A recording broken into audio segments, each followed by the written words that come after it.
नमस्कार। बाबा नीम करोली महाराज की कृपा आप सभी पर बनी रहे। स्वागत है आपका मेरी और एक प्रेरणादायक कहानी में।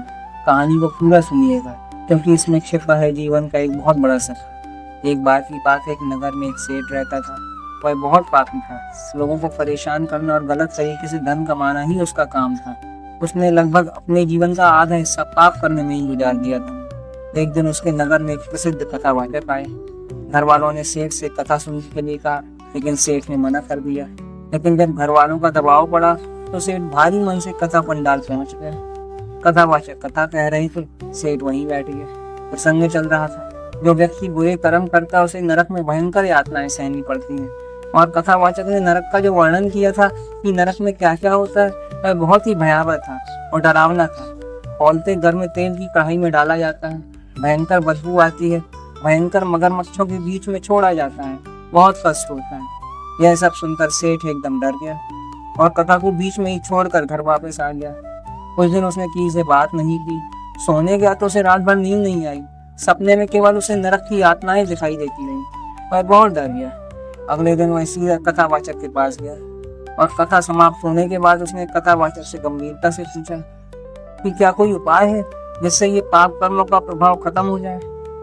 कथावाचक बोले, त्रिवेणी संगम के जल में स्नान करने से किए गए पाप कर्मों का प्रभाव खत्म हो जाता है। जल में स्नान करने से सारे के सारे पाप कर्म त्रिवेणी संगम के जल में एकत्रित हो जाते हैं और इस तरह मनुष्य के सारे पाप धुल जाते हैं। यह सुनते ही सेठ के चेहरे पर आशा की किरण चमकी। उसने सोचा, त्रिवेणी संगम में जाएंगे और वहां स्नान करके अपने सारे पाप धुल लेंगे। नगर सेठ था, पूरे गाजे बाजे के साथ त्रिवेणी संगम की ओर निकल पड़ा, जैसे किसी उत्सव के लिए जा रहा हूँ। रास्ते में तो साधु भी जा रहे थे। साधुओं ने पूछा, कहाँ जा रहे हो सेठ जी? वह बोला, अपने सारे पाप धोने जा रहा हूँ। बड़ा प्रसन्न था वह। त्रिवेणी संगम में स्नान करने के बाद वापस घर चल पड़ा। रास्ते में फिर से वही साधु मिले और उस सेठ से पूछा, पाप धुल गए क्या? सेठ ने कहा, हाँ मैंने स्नान किया, अब मेरे सारे पाप संगम में एकत्रित हो गए और धुल गए। साधु मुस्कुराए, पूछा, सच में? सेठ चिंतित हो गया, कैसे पता चलेगा? तभी एक साधु ने कहा, खुद ही त्रिवेणी से जाकर पूछा। सेठ जी फिर पहुंचे त्रिवेणी के पास और त्रिवेणी संगम के जल से पूछा, मैंने आपके पवित्र संगम में डुबकी लगाई, क्या आपने मेरे सारे पाप एकत्रित किए और धुल दिए? त्रिवेणी नदी ने उत्तर दिया, मैं भला क्यों तुम्हारे पाप एकत्रित करूंगी? क्या मैं उन्हें रखने के लिए पागल हूँ? मैं तो उन्हें समुद्र में जमा कर दूंगी। चिंतित होकर सेठ जी समुद्र के पास गए और पूछा, क्या आपने मेरे पाप त्रिवेणी से प्राप्त किए हैं? समुद्र ने उत्तर दिया, हाँ। सेठ जी ने जिज्ञासावश फिर पूछा, आप उनका क्या करोगे? समुद्र ने कहा, क्या मैं उन्हें रखने के लिए पागल हूँ? मैं उन्हें बादलों में जमा कर दूंगा। सेठ जी फिर बादलों के पास गए और पूछा, क्या आपने मेरे पाप समुद्र से एकत्रित किए हैं? बादलों ने फुसफुसाते हुए कहा, क्या हम उन्हें रखने के लिए पागल हैं? हम उन्हें बारिश के रूप में बरसाएंगे। सेठ जी ने पूछा, किस पर? बादलों ने कहा, बेशक आप पर। और कुछ क्षण के लिए सेठ वहीं स्तब्ध खड़ा रह गया। उसे समझ आ गया कि अपने कर्मों से बचा नहीं जा सकता।